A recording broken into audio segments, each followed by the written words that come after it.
Hello guys, and welcome to episode 6 of Landscape Photography Tips. Thank you so much for joining me today. Today we're out in the countryside, beautiful atmospheric conditions we've got this morning. But today we're going to be talking about printing and printing your images and how rewarding printing can actually be.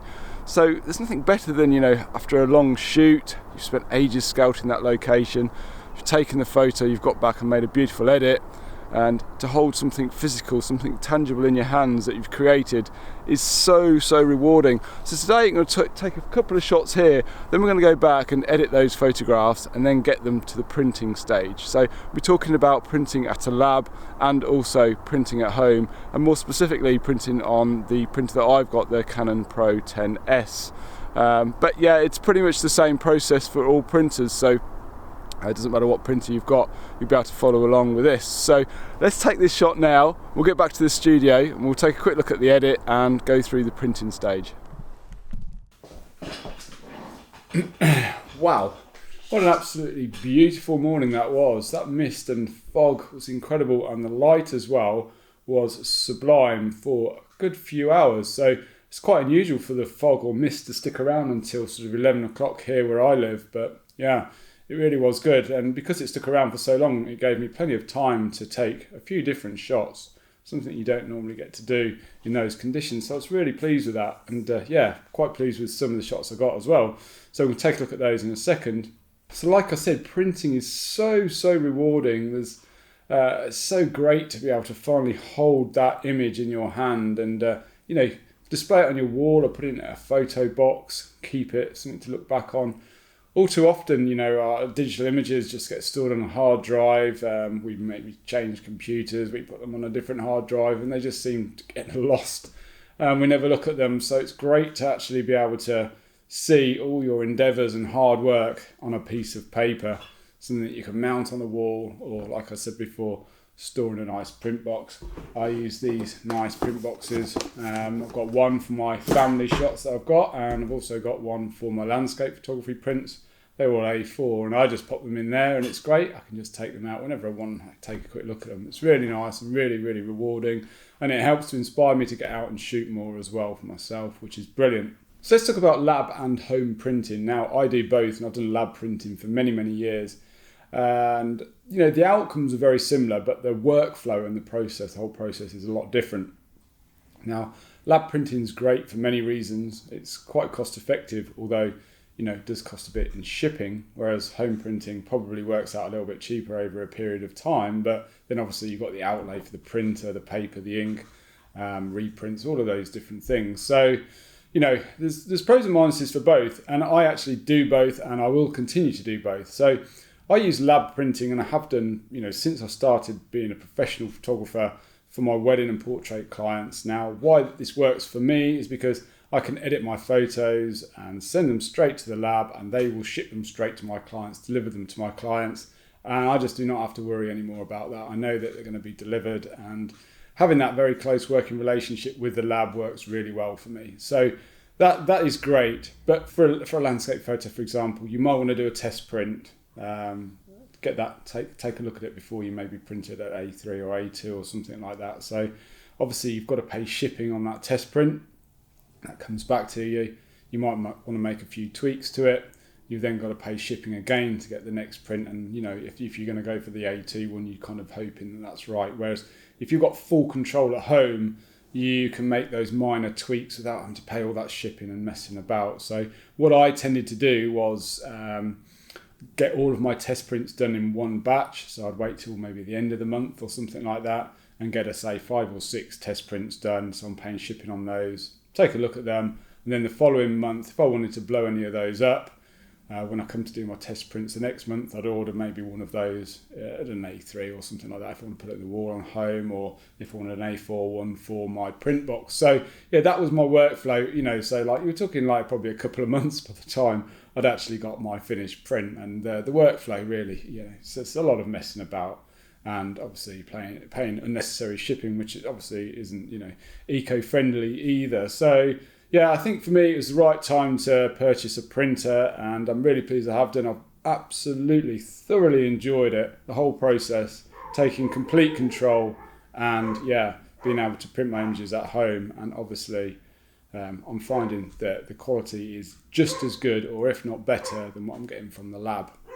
So before we get into the printing process, there's I guess something very, very important that you need to do first. And I think it's happened to all of us that have had our photos printed. You've edited the photo beautifully, you've sent it off to the lab, and it comes back very, very different to how you edited that photo or how you see it on your monitor. And it's a common thing, there's nothing to worry about, but there are a lot of steps that we can take to avoid this. And the first really is to calibrate your monitor. I can't tell you how important it is to have a calibrated monitor. Now, there's lots of monitors out there that come ready calibrated, and mine does. I've got a professional BenQ monitor, and that did come calibrated. But even that being said, when I put on my Spider 5 Pro calibration device, there was a little bit of difference in the brightness and slight difference in the colour as well. So if you're not familiar with these devices, like I said, this is the Spider 5 Pro. You basically attach it to your monitor, plug it into your PC, and it calibrates that monitor for you and sets up an ICC profile, and that will load into your computer and calibrate your monitor every time you turn it on. So it's definitely a worthy investment. Now, this particular one also measures the ambience of the room as well, so the lighting in the room and also the colour of that lighting in the room. So if you're in an environment that's got a consistent lighting, then this will measure that lighting, and every time you're working in that lighting, it's going to give you consistent results. And it's definitely worth checking out one of these. This is, like I said, this is a Spider 5 Pro, but there are other makes out there. I think Colour Monkey is another one. Not tried that one myself, but I've had this for a number of years, and it works perfectly. Definitely get your monitor calibrated before you do any printing, and it's really going to help get that accurate colours, because if your monitor is displaying a different brightness or a different colour, then it's got a colour cast to it. Obviously you're going to edit it towards that, and then when you send it off to print, it's going to come back completely different. So by calibrating your monitor, you know that what you see is also what your print lab is seeing as well, because it's a standard profile that ICC that's set, so all of the different print labs and everybody can work to the same colour profile. So yeah, it's really good. It helps you get consistent results across the board. So to calibrate the monitor, that is the first thing you need to do. So once that is sorted, we want to decide on the paper type that we're going to choose. Now, like I said before, the only way of doing this is experimenting with printing and finding a paper that you really like, that suits the way you shoot, suits your images, and that you basically like. I mean, it's all a personal preference, isn't it? I really like the textured, soft, fine art papers. I absolutely love them. But that being said, not all images suit that type of paper. And I think when you've got a shot with water in it, a nice burrito paper or a fine art gloss paper works really well. Helps bring out all that detail in the water, and obviously it's a bit more contrasting. You can see into the image a lot more. So it all depends on the look you're going for. But like I said, that's a personal preference. So most companies will do a test pack as well. This one is from PhotoSpeed. They do a few different test packs actually. They come in A4, and this is the matte smooth, and you get 6 different paper types and 3 sheets of paper for each paper type. So it gives you enough to experiment with. I've also got the textured one here, and I'm kind of in the process of trying different paper types with different prints, different style of prints. I've got a few that I'm absolutely loving right now. The platinum etching is probably my favourite, to be honest, and that's what this birch image is printed on, and that looks absolutely great on that paper. I also really like the fine art gloss as well, which isn't a glossy paper, because I'm not really keen on glossy papers. It's a fine art paper, but they call it fine art gloss, and it's got a beautiful textured finish underneath it, and it's got a sort of type of gloss to it, but it's not really a glossy paper. It's more like a luster paper, but it's super thick and it's absolutely beautiful. So yeah, experimenting with all the different paper types is great, and you can do that very easily at home. We've chosen our paper type, that's all sorted, we're happy, and we know what we're going to be printing on. The next thing we're going to do is download an ICC profile from that paper manufacturer for that particular paper. And if you're doing this from a lab, most professional labs will also allow you to download their ICC profiles that you can pop in to your computer.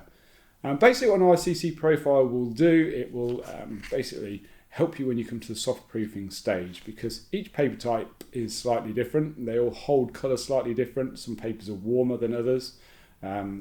Some papers will display more contrast and more detail. So an ICC profile will allow you to soft proof your images so you can actually see what they look like on that particular paper type. Now, as I just said, my lab Loxley, they allow you to download their ICC profiles, their generic ones anyway, for all of their different paper types, and I've found these to be particularly good. I've never needed to go for a custom one. Now, paper manufacturers such as PhotoSpeed and Canson also allow you to download their generic ICC profiles for their paper types. That's what I'll be using today. But they also allow you to make a custom ICC profile as well. Basically what that means is that you can send them a test sheet and they will run it through their system and send you a custom ICC profile back, because everybody's printers and computers are slightly different. So by sending a test print to them, they can send you a custom built ICC profile. But in my experience, there hasn't been a lot of difference between the two, but that might be just my setup. So it might be worth looking into custom ICC profiles if you're getting inconsistent results when you're printing.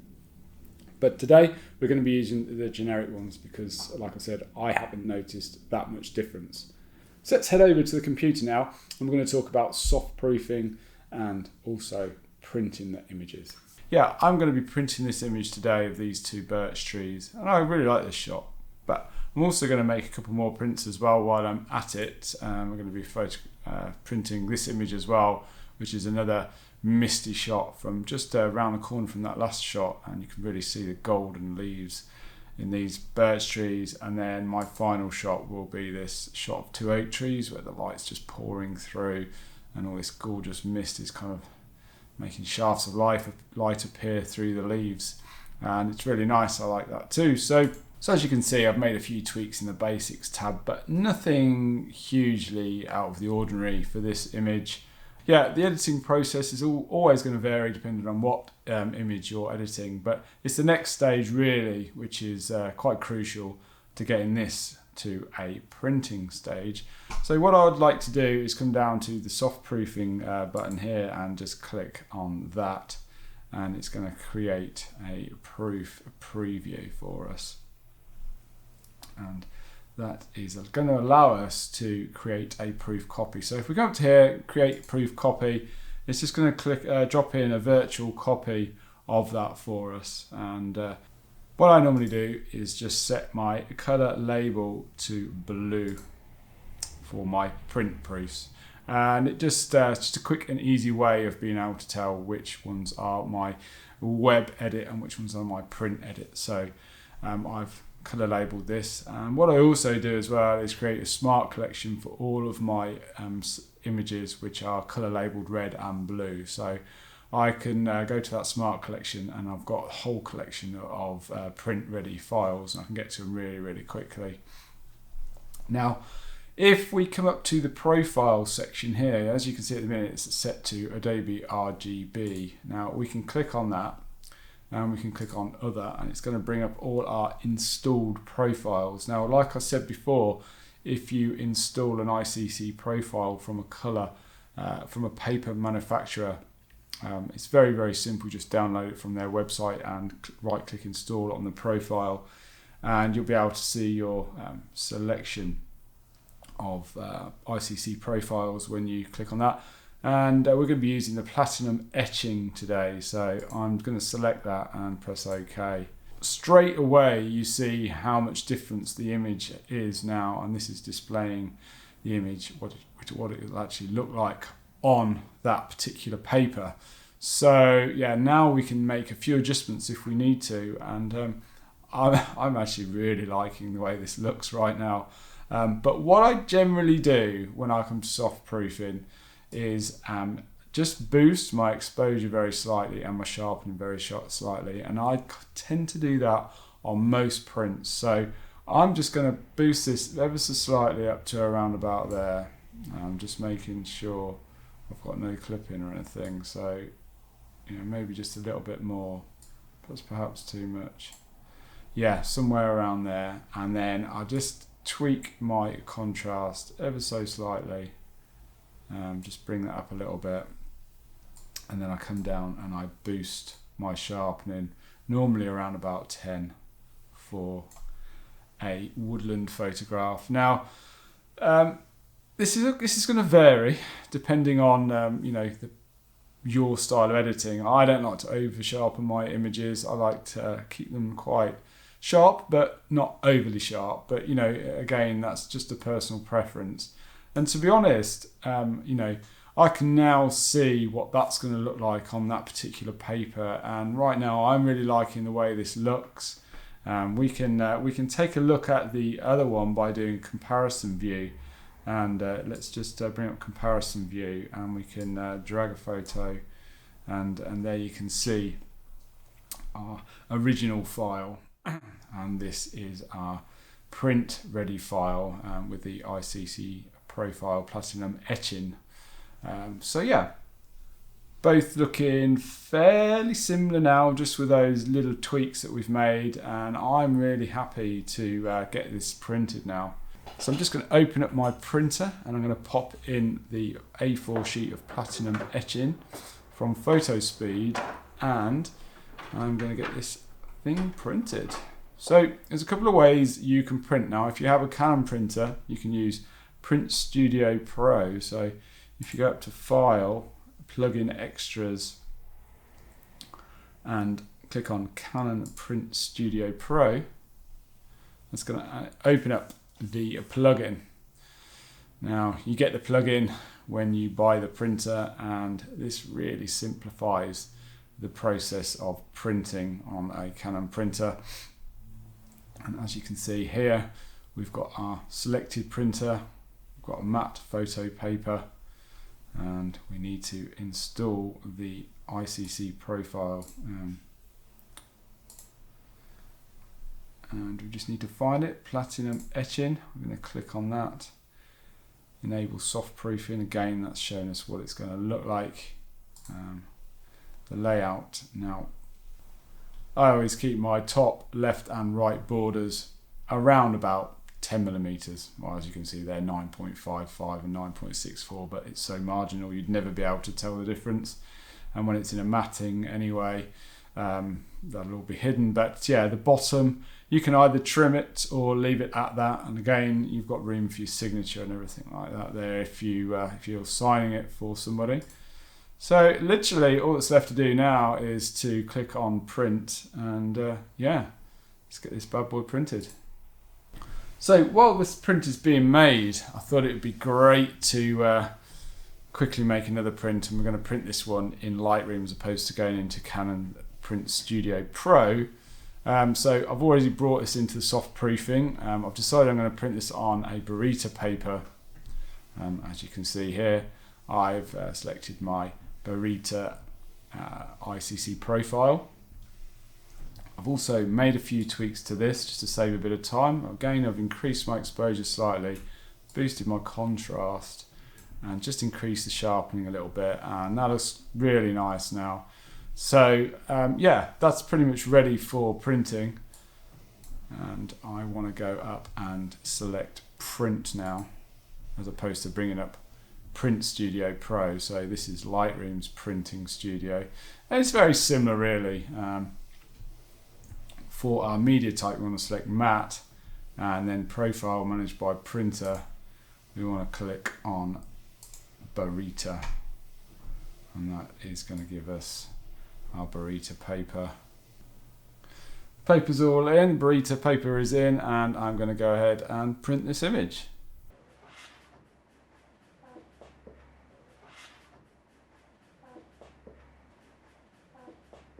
Both of these images have come out really, really well. Really pleased with both outcomes. They both look great. Absolutely love this platinum etching paper. It's got a really crisp texture to it, and it looks really good for woodland photographs. It really does, and suits, especially silver birch trees. It really suits this image really well. I'm really pleased with this. I really pick out all the lovely golden tones hitting the bark, and yeah, really pleased with the outcome of this shot, and I think it looks really nice printed. And also this one as well, yeah, both come out nice. Actually, I think I'd quite like to see this shot on the platinum etching as well, or maybe even a textured paper. So I do like it on the Burita, and I wanted to just see how it would come out on this paper. But yeah, I really like it. I think the tones and all of the details are there, but I'm thinking I might want to print it on that paper as well. I think this platinum works so well for woodland shots for me personally, but you know, it's all a case of personal preference and what you like yourself. So just thought I'd show you some of the other papers that I've got. And see, this is more of a textured paper, and you can really see how it works for a woodland shot, especially when you've got quite muted tones. This brings out this real fine art looking sort of detail to the image, and kind of gives a watercolour kind of feel to it as well, which is really nice. And this one here is the gloss fine art, and I think it works really well for a high detailed scene such as this, when you've got moving water as well. I think it works really well, and there's just a very subtle texture to this paper. And this one here is printed on Burita, and I think it works really well for a water shot, and it's picking up all these crisp details in the hills of Wastwater, the scree slopes coming into the lake there, looking fantastic. Yeah, so lots of different paper types to play around with, and it's just a case of experimenting and enjoying the whole process, and just it is so rewarding, it really is. So I urge anyone that hasn't got into printing to go out and at least get a few of your images printed at a local lab.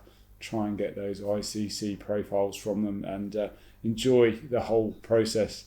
So like I said before, guys, you know, this is kind of an overview of the printing process. If there's something you're a bit more interested in, you want me to kind of deep dive and do a specific video on that topic, then I'm more than happy to, because there's so much to talk about regarding printing, and I could do maybe a 2-hour video on it. So yeah, it'd be great to know what your thoughts are, and obviously your printing process as well. I'd like to know how you go about printing your images. So if you've got anything you want to add in the comments, please go ahead and do so.